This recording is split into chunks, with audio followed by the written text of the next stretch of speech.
Welcome to AM.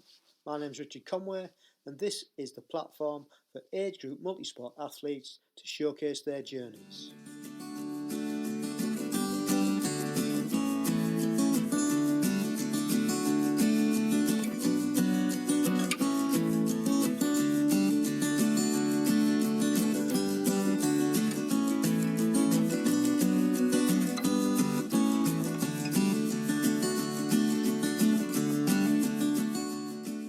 Welcome along to episode 34.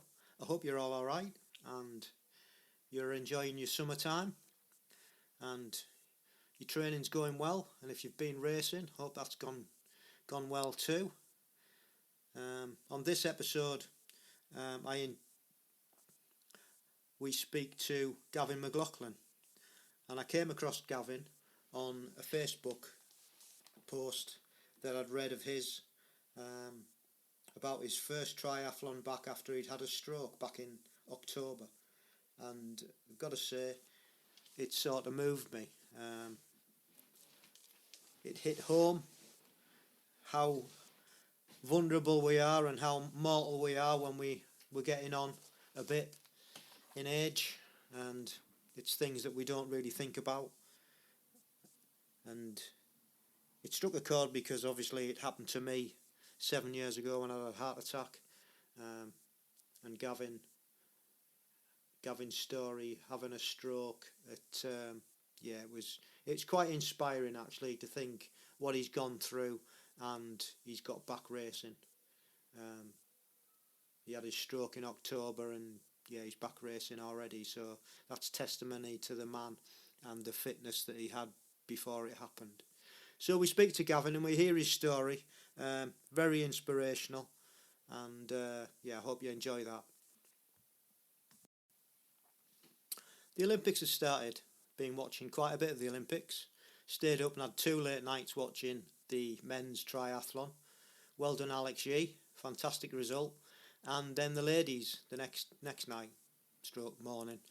And well done to all the GB athletes, especially Georgia, Taylor Brown, who also got a silver.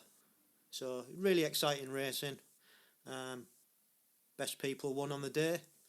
Can't complain about that. Then watched the cycling, men's and women's road races. Again, really good entertaining rides, and unexpected results, I guess. With the women's, the Dutch team didn't realise that there was an Austrian cyclist rider up front. They thought they'd caught them all, and so they made a bit of a mess of that one. And the Austrian girl took the gold, which was great to see. She'd been out all day from kilometre 0, so that was fantastic. And in the men's race, Carapaz, what a ride. He broke away as well and managed to hold on. And then Van Aert and Pogacar got the silver and the bronze, so really good racing. And then we watched a bit of cyclocross with Tom Pidcock. Well, he just wiped the floor with them all. Unfortunately, Matthew van der Poel had a crash on the first lap and didn't really recover and pulled out in the end. So that was a bit of a shame, because it would have been good to see a head-to-head battle between those two guys. But really exciting. I've been watching all sorts. Gymnastics, because Mrs. C likes that. The ladies team did a fantastic performance and got a bronze. Adam Peaty, swimming, another gold. There's just far too many to mention. So, and we're only in week 1, so that's really good. We've got the team relays to come in the triathlon, so looking forward to that. Yeah, so it's and then there's the athletics, which really enjoy as well. So plenty more to see and watch, so that's really cool.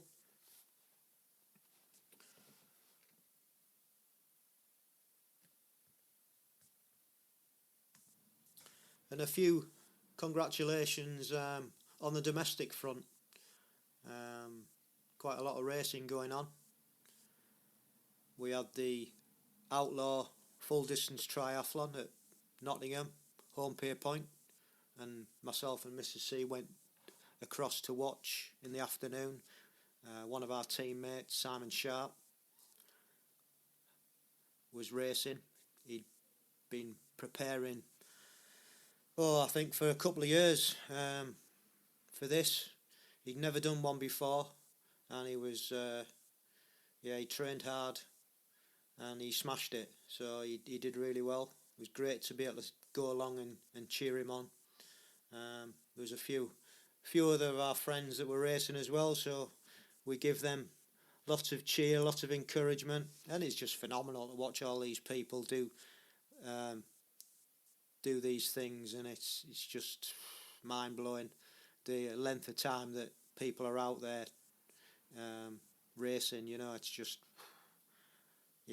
So a big if you raced at the Outlaw in Nottingham, a big respect, massive respect, and congratulations for doing it. And also there was the ETU Sprint Draft Legal Qualifier up in Redcar. I've done that myself a couple of years ago, and one of my teammates, Karen Hames, was also competing this year, and I did warn her about the sea swim because it does get a bit choppy up there, and this year obviously was no exception from the reports. But she did well. She came 6th in her age group, so she was really happy with that, and she's qualified for the ETU with that result. So well done. And if you want to find out about the news and reports, just go along to Instagram, Age Group News, and they've got lots and lots of reports about the ETU sprint distance up in Redcar. So get across and have a read. So that's about it really. I'm still recovering from a calf injury, so not been doing a lot. Done no running, just rested it up. I've not really done any biking either, so hopefully next week I'm going to start again. I've got my training plan for Valencia, an 8-week training plan up on Athletica AI. But I have been doing some swimming. Still trying to conquer the ocean walker technique that I've started doing. So it's coming along, slowly but surely. It's coming along, and I'll have to get back over to see Adam and have another lesson and see what he's thinking of my technique. So get that booked in. And the form goggles have been helping with the training in the pool, and they've been adding bits and pieces to it, including workouts, which is quite nice, having all your workout in your goggles. So that's interesting. If you haven't seen those goggles, it's worth. I'm not sponsored by them. I just bought myself a pair, as you know, and they're a game changer, to be honest. So if you haven't heard of them, have a look on Instagram again and see what they're all about. But they're expensive, but well worth the money in my opinion. And I think that's about it for now. So we'll head to the main event, and we'll see you on the other side. Thank you for agreeing to come on. Much appreciated. After seeing your story on Facebook, really wanted to get you on, because there's not many people that have gone through what you've gone through and actually got back to racing again. It sort of like touched my heart a little bit, because I didn't have a stroke, I had a heart attack about 7 years ago. So I've not gone through the same thing as you, but I've gone through similar. So I really wanted to get you on so you could tell people and make people aware of what's gone on. So thank you for coming on and agreeing that. But I think before we get to that, I'd like to go back, basically your sporting history as a child, and how you got into triathlon. Let's know a little bit about the man before we get onto the important stuff. As a kid, I was a competitive swimmer. So I swam all the time. I mean, I did a bit of running, just school stuff, and the odd little county cross country. But in general, it was swimming all the way through, right to university, where I was captain of my swimming team. I did do some of the modern pentathlon biathlon stuff, which was my first sort of foray into multi-sport as a sort of an older kid. But it was mostly up and down of the pool, and I suppose that's what got me into triathlon, because before I went to university, it was 1988, and I was having a year off down in Portsmouth, so I was swimming with a club down there, and three of us we kind of saw this local sprint relay triathlon. It's actually still happening. It's Southwater relays, and basically we thought, we can swim, we can run a little bit, and then one of them guy used to be a really good cyclist, so he reckoned that cycling wasn't that bad. And so we turned up, rocked up, and had a go. So my first sort of, it was a bit of a full start, but it was, we had a go in '88 where I remember it being absolutely freezing because no one had wetsuits in those days, and you just went round in whatever we had. I remember the other thing about it was we did quite well, so I think we came fourth. We kind of, given that we just rocked up, we kind of didn't treat it with the respect that it should have been at the time. But that's just sort of 18-year-old boys for you. Exactly. So I didn't. So that.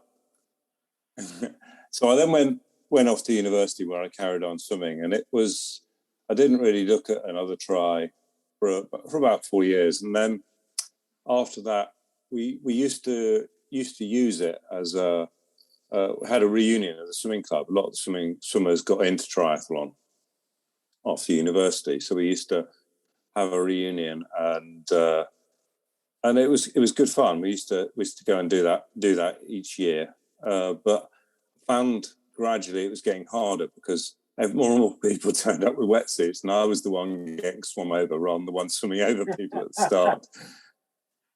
So I kind of didn't.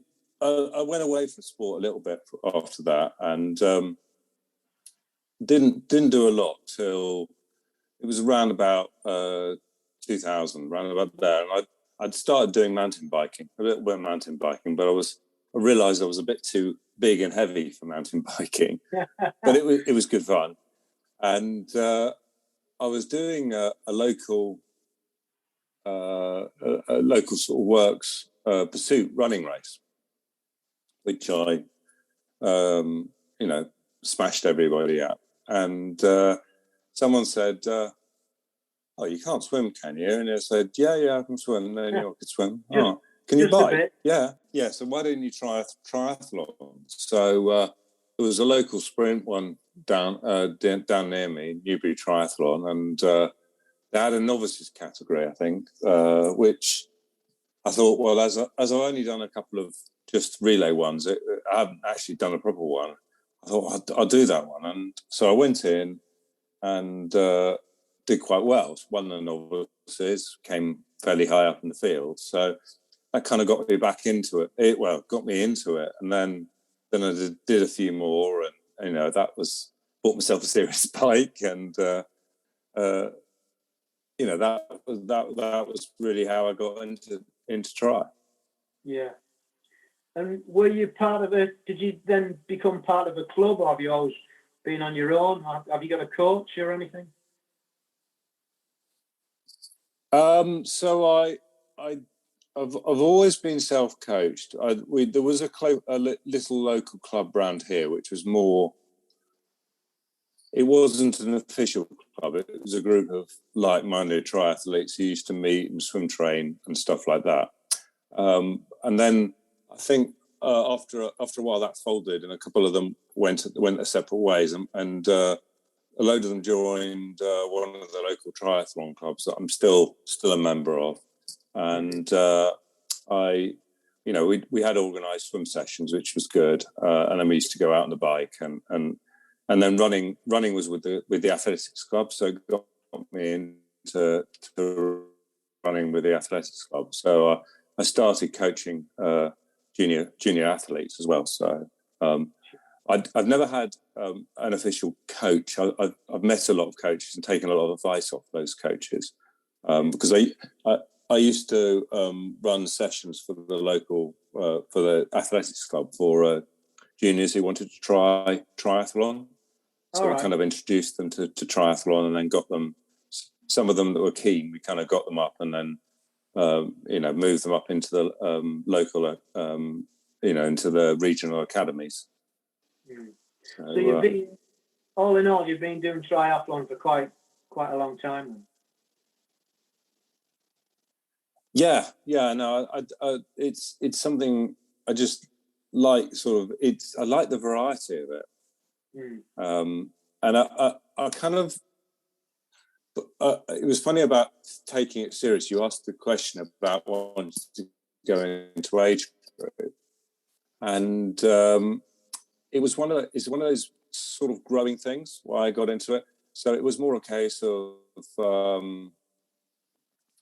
I'd always wanted to do something and represent my country right from a young kid, but I knew I wasn't good enough at swimming, and I remember one of the guys that I used to swim with, Richard Stannard. So I saw him competing for GB in the triathlon, and then I also had a number of my university friends who weren't particularly as good swimmers, and they switched in and represented GB. So it was always at the back of my mind, and I always said I was going to do it, but I never did.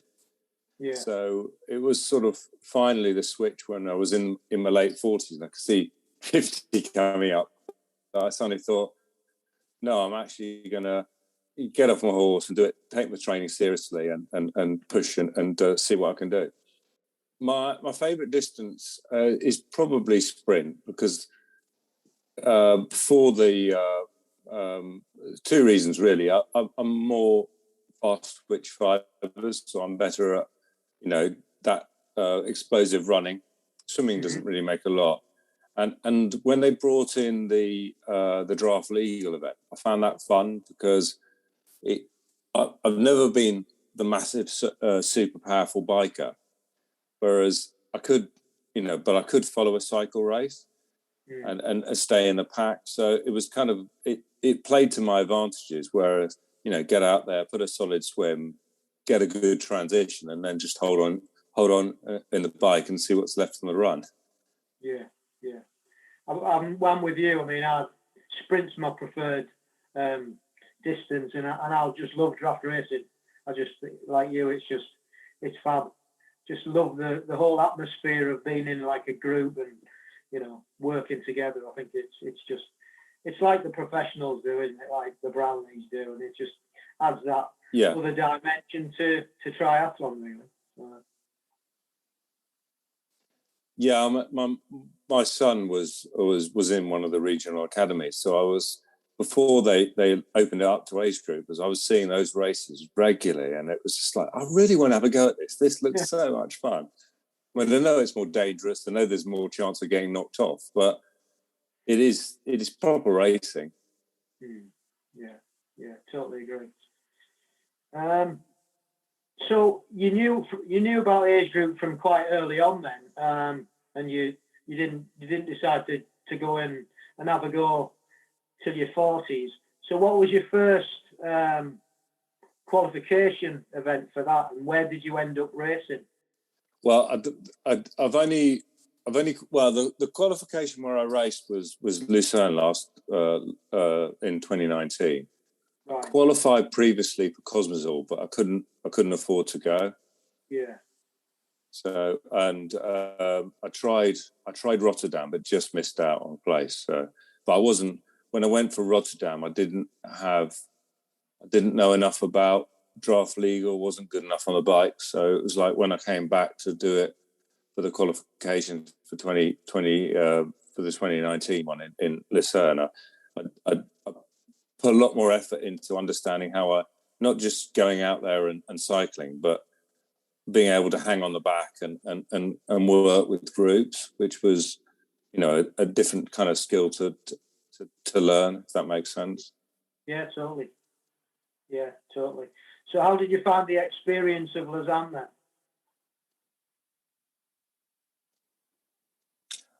It was absolutely unbelievable. It was just racing in an environment. I remember the first day I was cycling along, just doing a course recce, and these guys in this car coming along sort of opened the window and shouted at me. I thought, what the hell are they shouting at me for?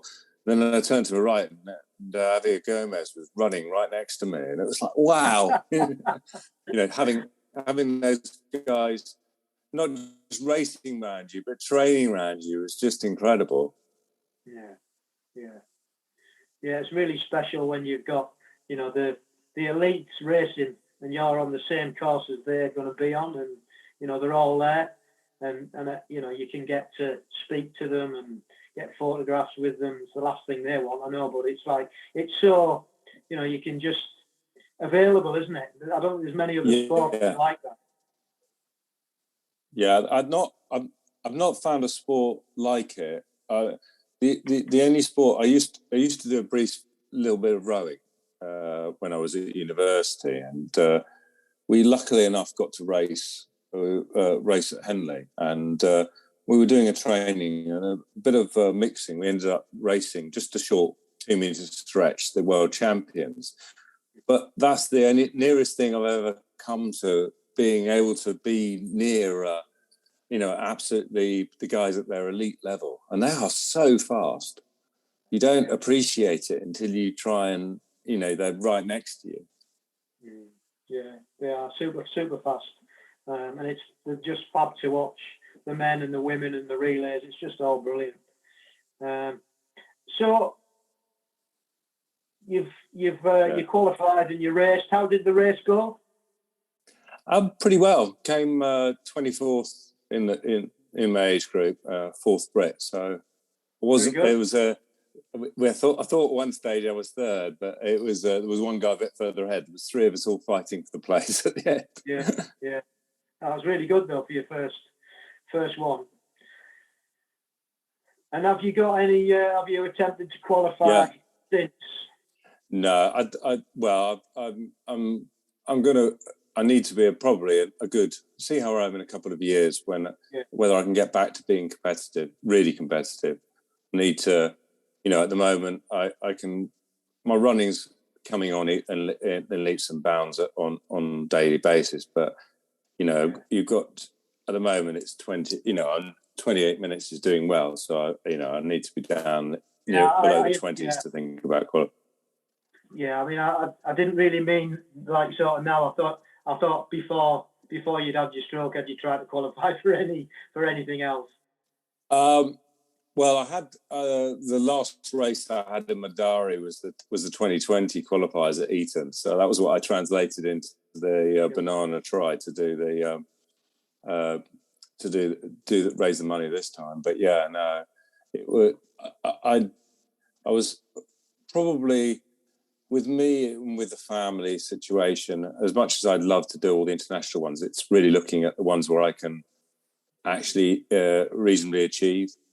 Yeah. So, but it might change. My kids, once the kids go to university and get through, then I've got a bit more time for us. And I'm not having to think about 4 tickets every time. Yeah, that's exactly right. Because it's, just doing it on your own it's not cheap, is it? It's expensive, and then when you've got to take your family or even, your wife or whatever, it adds to the cost, doesn't it? And I mean, I'm a bit older than you, and fortunately my boys are well gone, so we have got the luxury of what you're hoping for in the future. So it'll come. It'll come. So what's your that's a great story, and you obviously aren't finished with it, and I'm sure you'll get back. So what hints and tips have you got for anybody, well, one, wanting to start triathlon or multi-sport in general, and two, to try and qualify?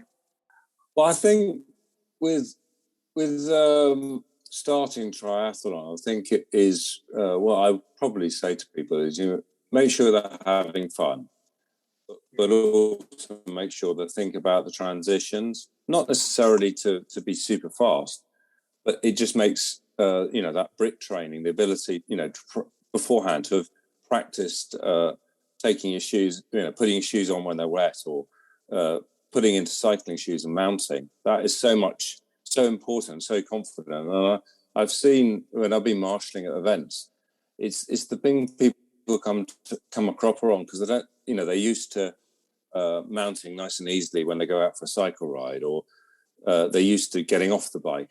And when I was with working with the juniors, it's one of the first things we worked on was how, not necessarily starting with the flying mounts, but confidently pushing your bike, confidently getting on the bike, and those kind of things I think would really help a beginner out. In terms of age group, in terms of qualifying, which mine is sprint, I think the hard bit, because of being a draft legal, you need to work on your swim. If your swim isn't, you don't have to be the first person out, but you need to try and be hanging on the back of the group. And if you're not there, or you're nearly there, it's learning from looking at the elites. It's really bursting out of transition. So that first 1 or 2K on the bike really is important. Picking up people, forming a group, driving as far up the field as you can, because once you let a big group go, you're not going to get them back. Yeah, absolutely. It's 100%. Yeah, it's really important. And you're lucky if, like, you've got a good background in swimming, so it really helps. Me, not so much. So I struggle. But like you say, practice, and sometimes you get lucky and sometimes you don't. It depends who you're up against. So, but yeah, really important. Yeah, I mean, I think these days a good wetsuit and relaxing into the swim can really help, levels things out quite a lot. And so I think, making sure you've got the open water practice, so that you're comfortable in using that wetsuit, and you're used to having a slightly better body position. Yeah. Great. So what's your favourite bit of kit? Oh, favourite bit of kit, I think it's probably my GB tri-suit, to be honest. But, I love it. Other than that, it's my Propel bike. I love the first answer. Nobody said that one yet. I love that. Well, as I said, it was a dream, and it's I've worn it throughout the whole of my period of rehab. So I wore it in hospital, not the tri-suit, but my shorts and my top, because to remind me that I was, an athlete returning. Yeah. No, I think that's really good, really good. So what are your short-term? In fact, before I ask you about your short-term and long-term goals, let's just now get into what happened to you on the 17th of October. So 17th of October, I'd actually been out for a bit of a ride actually beforehand, and I came back with some pins and needles, and that progressed, got worse, and I ended up in hospital with a stroke, which I thought was okay. I could cope. It was only, at that stage, just had a bit of weakness on my right hand side, and I thought I can work through this. It was not too bad. I'll be home in the morning. When I woke up in the morning the next day, which I was still in hospital, it was getting a bit worse, and I ended up losing the whole of my right hand side of my body. I couldn't move my arm or my leg, and so it was quite a shock. And I was sitting there in bed as well, but you not only lose your right hand side, but you also lost a lot of your facial everything droops, everything, all your words are slurring. It's really hard. All your muscles on the right hand side basically go. Other than pins and needles, did you have any prior warning to that? No, it was just a progressive. Just pins and needles on my leg, and then it went to suddenly feeling that I didn't, slight loss of motor control on my right hand side, and then the noticing that suddenly I wasn't slurring, but it was just forming words was just that much harder. And so half of me knew what was happening to me, but half of me goes, it doesn't happen to young guys, and it should. And if it does happen to young guys, you've got to be fit, but overweight and out of shape, which is not true. No. So when you got to hospital and they saw you, in my experience, having had a heart attack, they didn't really know what to do with me because I wasn't the average person who would get a heart attack. I mean, I was fit, I was training, I was eating well, So how did they deal with you? Knowing your history and your background. I think they were really good. The paramedic that came out to me, he went straight away, you've had a stroke, you're having a stroke, we're going to get you to hospital. And so on my entry notes, that was what they were thinking about. So the only thing that was difficult was when I got into hospital, they put me through the CT scan. Because my stroke was in the brainstem, which is from a mobility, the worst place, they couldn't see it. So by then, because they can't confirm, because they have to check whether it's a blood clot or a bleed on the brain before they can work out whether they can treat you. And because they couldn't see the clot and they couldn't see the blood bleed until I had the MRI, and that wasn't available till the Monday, by then it was just too late to put any thrombolyze me and sort it out and probably reduce the impact of the stroke on my body. But that's just one of those things. It's being where the stroke actually occurred. So later on, did you find out which it was? Was it a bleed or was it a clot? Or it was a clot. It was a clot up into my brainstem. But yeah, we didn't. They still don't have a clue, and they probably never know what caused it. It's just we had loads of theories, and every theory got proven wrong. So the original one was which I hadn't realised. I'd had I come off my mountain bike actually 2 weeks previously. Yeah. Just slipping on a bit of wet chalk, and they thought maybe I had a bit of whiplash. Maybe that's what came off in one of my arteries in the neck and went into the brain. But when they checked, it was they could see a tiny bit of damage, but it wasn't on the side where they got it come from. So there's a lot of reasons that they check. I didn't realise 1 in 4 people, even if they're fit and healthy, often have small holes in their hearts, which can cause strokes, as can atrial fibrillation. But they checked all that out, and then my heart was healthy, so it wasn't anything. Well, at least that was one good thing out of it, because at least I know, that I still haven't got any heart issues as well. So they checked did all the blood tests, and they couldn't find anything. They even tested me for COVID antibodies to see whether it was COVID, but I hadn't had it. Yeah.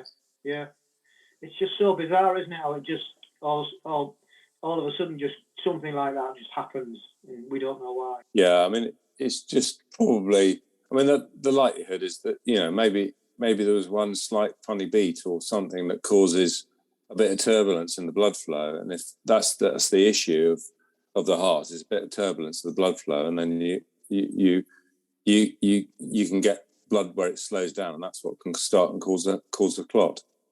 Right. So, do they think it may happen again then, or what have they said to you?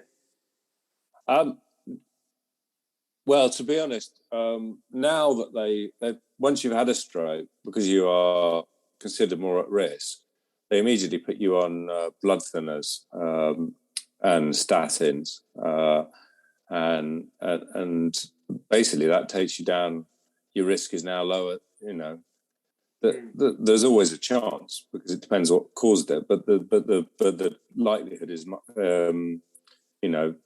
as low as if you don't have one in the first few months, and you haven't got a heart condition that caused it or anything like that, then the chances are low. So from my perspective, it's not something I worry about because I as long as I keep taking the medicine, I know that I should be okay. Yeah, I think you're looking at it like I look at my heart attack. Is that I had it early and I'm on medication, so actually I'm in a better place than I was or would be if I hadn't had it going into my old age. So that's the way I look at it. Yeah, I mean, you can't live your life in fear. I've done everything I can to manage the risk. I'm talking to the guys, listening to the doctors, and that means that I'm free to be what I want to be. So what did they say when you asked the question? Because I'm sure you did. Can I go and do multi-sport again? They were really supportive. They were never looking to hold me back. They always aware that it was going to be a long journey. It was going to be a difficult journey, but they could see that. I told them right from the start. I remember being sat down when they said I had a brainstem stroke, and they kind of said, my immediate reaction was, oh well, at least I haven't lost my cognitive ability. And they said, well, yeah, but it's going to affect your mobility and a lot of other things. And it was like, yeah, but I've lost I can relearn that. Yeah. Maybe it was slightly naive, but I truly did believe that I could find a way through this. And no one, I was lucky. None of the doctors never said you can't do this. They were always, okay, we'll work with you. We're not going to hold you back. The only thing they did warn me about was fatigue. I remember I just started the rehab program, and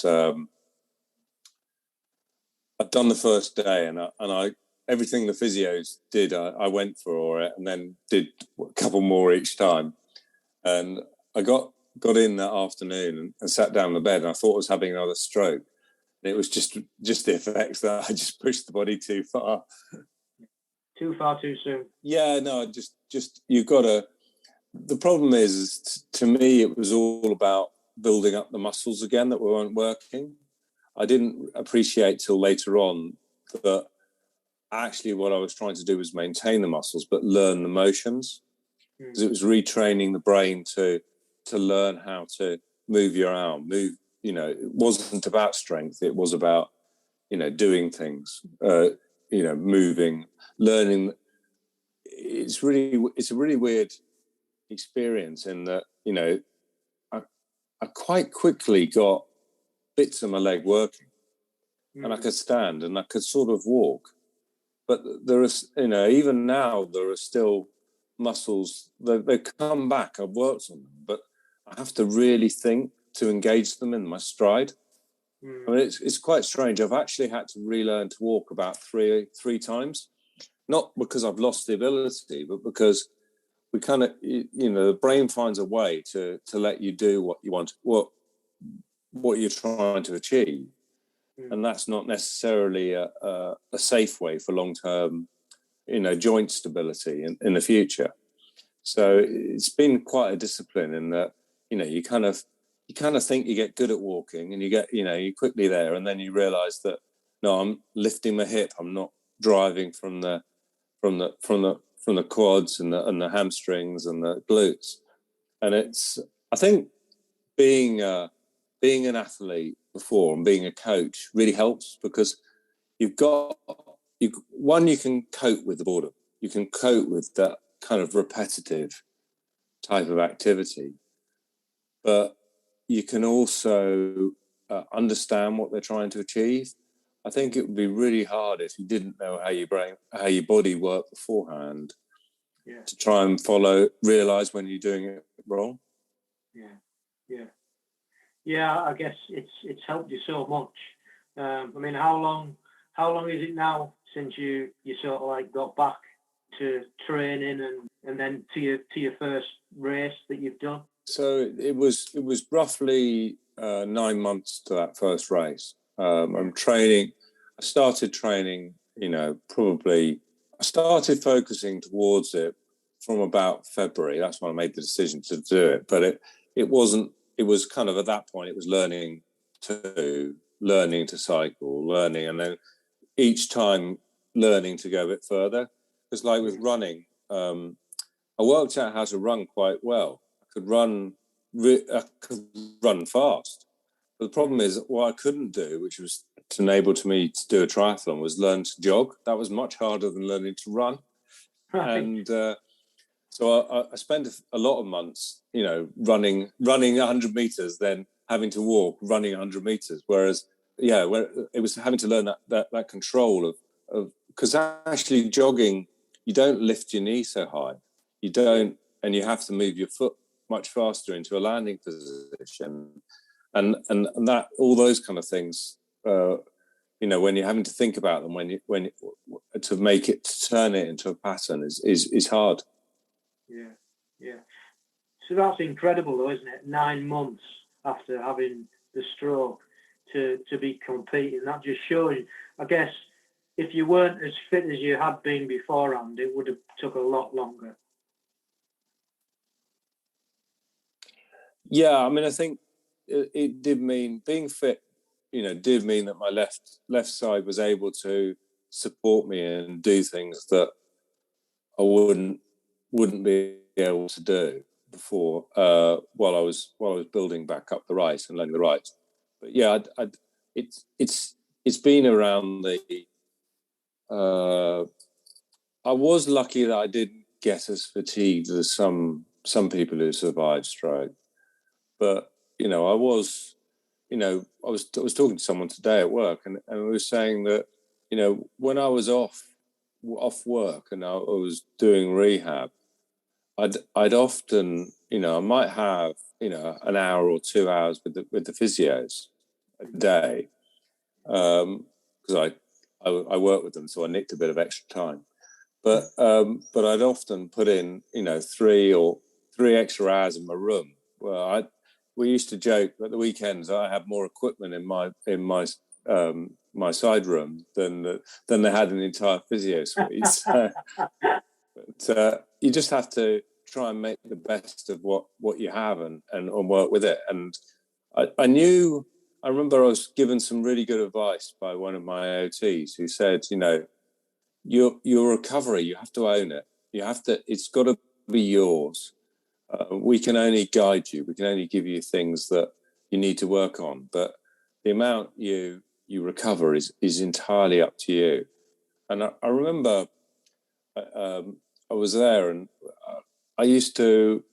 I get 220 Tri magazine, and I remember, reading out bike articles, because there's loads of really difficult words to say, and you're standing there. Luckily I was on a sideboard, so I could just stand there and practice my speech for a good 30 minutes reading articles, reading articles out loud, just to try and practice those sounds. Don't know what the nurses thought when they were walking past. That's fantastic. I love that. So how did the triathlon go? It went really well, because I thought it would take me maybe a couple of hours. I thought it would take me, I wanted to be sure that I could finish. And my main goal was to try and get through the run without walking. That was what I really wanted to do. I hadn't managed that in training. The most I'd managed was 2.5K, then have a break, and then 2.5K. So I kind of gingerly got in at the start because there's quite a steep ramp in. They weren't doing mass starts. It was a 10-second interval starts. Yeah. And so I went over the timing mat and gingerly climbed down to the water. And then I got in the water and I started swimming. And I think luckily for me, there was a couple of guys in front who were doing breaststroke.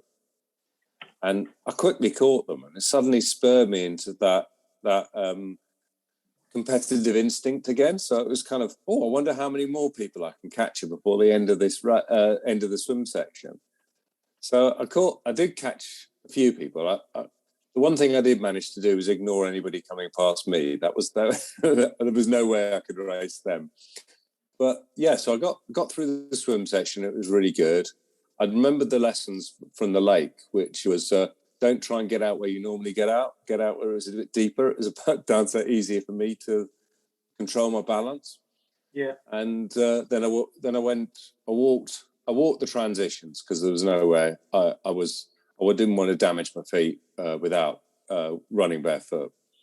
And they were really good at Eton Dorney, and that they allowed adaptations for me, so that they let my son in, who knew what he was doing, in to help me remove the wetsuit, because I can get one side off, but the strength to pull. Actually, it's pulling my left side off, which is much harder because you need the strength in the right arm. Mm-hmm.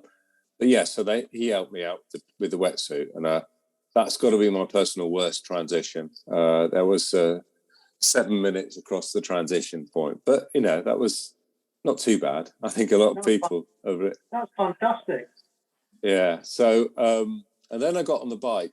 I had a little bit of problem mounting because I'd always used curbs to get on the bike previously, and there wasn't one there, so I had to tilt it a bit. So I was a bit nervous, a bit getting going, but I quickly pushed off, and it was really good wind conditions there that day. There was a slight breeze across the course, and so there was no headwind. And I started pedaling, and the roads were so smooth, and because of around where I live, it's all hilly and all rough tarmac.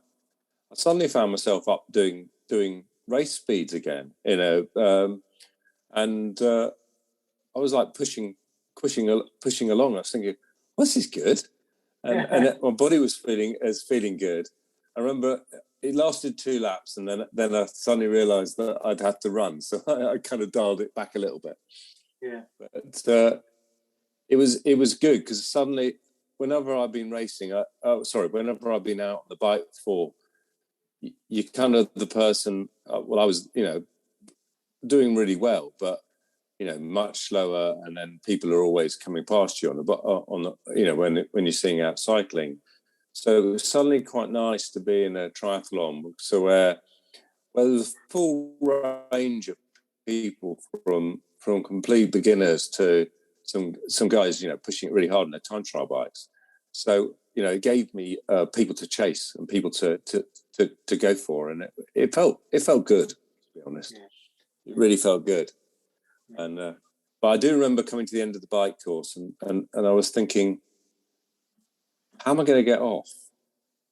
Because my brain was in, take your shoes off, put your feet back on the top, and then run over the dismount line. I went, no, that's not going to work. That's not going to work. And I didn't then even try and take my feet out the pedals because it required a bit too much coordination. So I did go for an ungracious stop before the dismount line and then walk across it. But I got into the transition.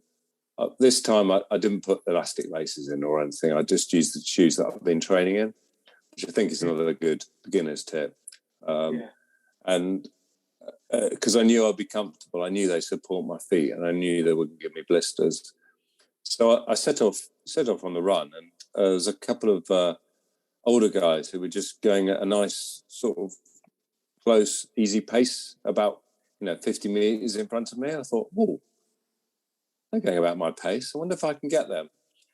And I got them after 400 meters, and then kept going at that pace. And you know how it is with a triathlon. particularly with multi-laps, there's always someone you can chase, even if they're not in your particular wave, or there's always a target. And so I kind of use that to keep myself going, and watch whenever anybody else had broken and walked. I thought, then that's giving me strength to keep going and giving myself those little targets to just keep pushing it. I mean, I felt a lot better. Sorry, in my head, I felt a lot better than I've seen the photos afterwards. But it was, I kept it going. I kept the pace, and then crossed the line. So that was really good. Yeah, it was quite emotional across the line. I think the first aiders didn't realise. I think they thought I was having a bit of an attack as across the line, because it suddenly was holding back the tears. So, it kind of looked a bit like I was having a asthma attack or something. Yeah, fantastic. It's a great story, and you've done ever so well. It's just amazing, isn't it? What you can actually do after these things, and I believe you raised quite a lot of money as well. Yeah, no, I've raised $7,000 so far. So wow. That's before gift aid. So hopefully, I've been into the rehab unit and taken some stuff in, because I'm doing some work with some private physios as well. So they've lent me a bit, so I was showing them to the NHS guys so they could have a look at, see what they wanted to buy. Yeah, it's fab. What would work best for them. Yeah, and I know it's if it's anything like me, you always have that link. I did some cardiac rehab where I am. I was on a 6 weeks course with those guys, and those links have remained strong. Since it happened 7 years ago. So it's amazing what these things do and how a different path it takes you down. So well done for that, and I'll put the link in the show notes for your page. So if anybody wants to donate, they can go along over to Facebook and see your Facebook page and see what it's all about, because it's a well worthy cause. Yeah, no, thank you very much. Thank you very much. Yeah, no, it'd be good. It's that as a team, they're not good at asking. That's kind of why I wanted to do something for them. Yeah, I mean that's a fantastic story in itself. What you've been through and how you've come out of it the other side. What are your short-term and your long-term goals then? Sorry, broke up there. Yeah, it did go a bit. I was just asking what your short-term and your long-term goals are now. My short-term goal, which I'm working towards, my physio then immediately asked, and I said, "Oh well, I'm working towards trying to do a 10K run." So I think that's something I'm looking to try and hit before the end of the summer. Weather notwithstanding, it's a bit difficult to train in this heat. With the aim, I'd like to do. I don't know whether it be this year or next year. I want to try and get a standard distance try and see whether I can get that far. Mm-hmm. Then it's back to probably back to doing some enjoyable sprints. I think that's where a distance I'm comfortable at. I think it's just gradually building up and building up the strength, building up the coordination of the legs. But it's mostly about that'd be nice goals. But I think having something serious like a heart attack or a stroke, you kind of makes you rethink and realise you need to make sure you're enjoying it and having fun. Yeah, I mean, it puts a completely different, not just on what we do, just on life in general. It just gives you a completely different focus and outlook. I found that, your world just changes. It's amazing. Yeah. I mean, I remember. This gives you a bit of idea. It was in the stroke ward, still having the stroke. Phoning work colleagues, trying to sort out my project that I was running, and it was like someone said, "Stop it! You need to look after yourself. Yeah. Work will sort itself out. Don't worry about it." Yeah, 100%, 100%. And I hope you take that advice on going forward as well, because work's work, but you only get one life, and you've really got to look after yourself. And if you can't look after yourself and you're not healthy, you're no good to know, are you? No, I agree, and it's I there's no point throwing hours and hours and hours, because no one's going to write that in your gravestone, are they? Absolutely not. So it's been an absolute pleasure to meet you. Thank you ever so much for coming on and sharing your story, and I hope it inspires people want to donate and go and check out your story, but also think about their own mortality, and not want to be too morbid, but you know what I mean.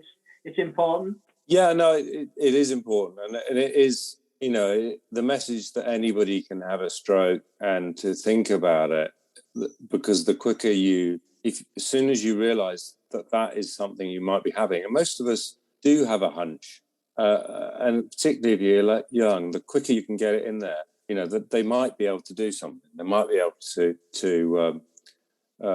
save a lot of what you could lose, and so it is really important. Fabulous. Well, again, thank you ever so much. That's a great place to leave it. Brilliant. Thank you very much. Cheers, then. Wow. What a story. What a journey. Incredible to think 9 months having a stroke. And probably, and maybe, that's speedy recovery that he's going through. Is a lot of hard work, obviously, but down to the fitness that Gavin had prior to having his stroke, it must have helped. But yeah, hope you're all inspired by that, and just not, again, as I said in the interview, not wanting to be too morbid about it all, but really do have to start looking after ourselves. We get to the stage where we're fit, we're healthy, but you never know when one of these things happens. And yes, it's not as common as it may appear to healthy individuals who look after themselves and have a decent lifestyle. But yeah, you've still got to be aware, and just take care, kids. Right, on to this episode's lifestyle hack. And on this episode, I've got a little story, and it's about breathing and how I come to really be aware of the power of breathing. And it basically happened when I was working. So I'm a gardener, and at a certain point of the year, usually around about July, I start doing a lot of hedge cutting for my customers. And on this one particular afternoon, after doing lots and lots of hedges, I was doing a hedge at the cemetery, and don't even remember it happening, but my hand got pulled in to the hedge cutter, and the hedge cutter stopped, and I was like, oh, what's happened there? And I looked down, and my fingers were crushed in the hedge trimmer. And I was like, oh shit, what am I going to do now? Working on my own. First thing I did was pulled my fingers out the hedge trimmer, and got off the ladder, got my hedge trimmer, rang my wife, and basically said, can you come and pick me up? I had a bit of an accident, couldn't drive my van, obviously, with a hand all the way it was, wrapped it in a t-shirt to stop the blood flow, and raised it above my head. While I was waiting, I started to breathe. I started box breathing. 4 in, hold for 4, 4 out, hold for 4, 4 in, hold for 4, you get the picture. And just controlled my breathing, so I wasn't panicking, I didn't go into shock. And my wife, fortunately, I was only 5-10 minutes away from home. She came and picked me up in the car, and like was panicking, what's going on? And I just said, don't talk, just get me to the hospital, and I just continued breathing. And it was that moment and that episode that happened that I realised the power of breathing. So I blocked out the pain through breathing, got to the hospital, they gave me some painkillers, they dressed it and told me that I had to go to Derby. It was a good 2-hour journey. Derby is the specialist hand clinic, and all the while I was just breathing. Yep, the pain had been numbed, and thankfully the hospital had wrapped it up as best they could. And I saw all the while I was just breathing, doing my box breathing and controlling how I was feeling by that. And about 8 hours later, with my fingers saved, stitched back on by the geniuses at the Derby hand clinic,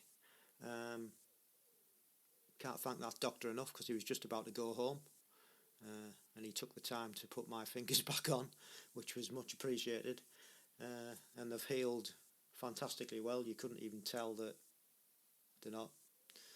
it ever happened, basically. Got numbness in the ends of them, but other than that, very, very lucky. So yeah, breathing. I started looking into it as well, and there's all types of different breathing that you can do. I breathe every morning now. I've actually got an app on my watch, and it's a breathing app. So while Mrs. C's going getting herself ready in the morning, she brings back a cup of coffee, and I'm in the middle of my breathing, 15 minutes of breathing, and it just seemed to settle me for the day, and it really works. I also use it to calm before a race, breathing techniques, various situations other than racing as well, and it just seems to really calm us down. So if you haven't had a try of it, give it a go, see what you think. So if when you're getting excited, when you're getting anxious, stop, breathe. In stressful situations, it can also make you feel more alert. It's said to improve your nervous system and your immune system, and also keeps your circulation going and your heart healthy. And if you get onto the internet and have a look at breathing techniques, you'll go down a complete massive rabbit hole. But keep it simple.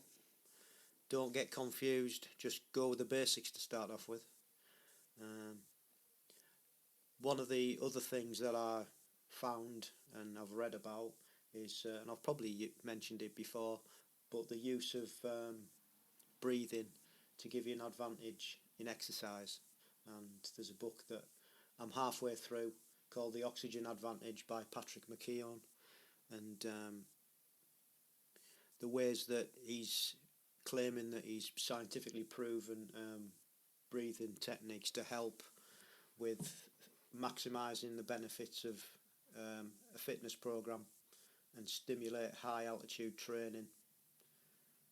He claims it can also improve your sleep and focus and concentration, as well as other things. And I'm about halfway through it, and I've got to the point where I know the technique, but I just haven't put it into practice. And I thought, well, there's no point in carrying on reading the book until I start using it in practice and seeing how it affects me.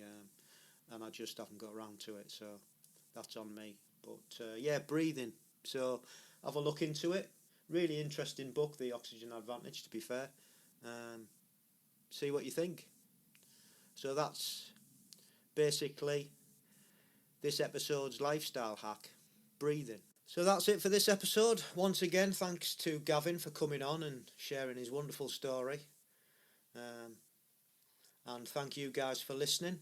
And I hope you have a good fortnight till the next episode. And if you want to get in touch, please drop us an email at agegroupmultisportpodcast.gmail.com. You can find us on Instagram at amp_1967. Find us on Facebook at ampgb. And you can go onto our website, which is agegroupmultisportpodcast.com. triathlon&Duathlon.buzzsprout.com. You can find all the podcasts there. You can also find them on your favourite platform, Spotify, Apple Podcast, and now they're on YouTube at AmpGB. And if you would be good enough and gracious enough to give us a rating, leave us a comment, and that really does help the podcast get to other people because it goes higher up in the rankings. So thank you ever so much once again for listening, and remember, stay safe, keep training, and love the process.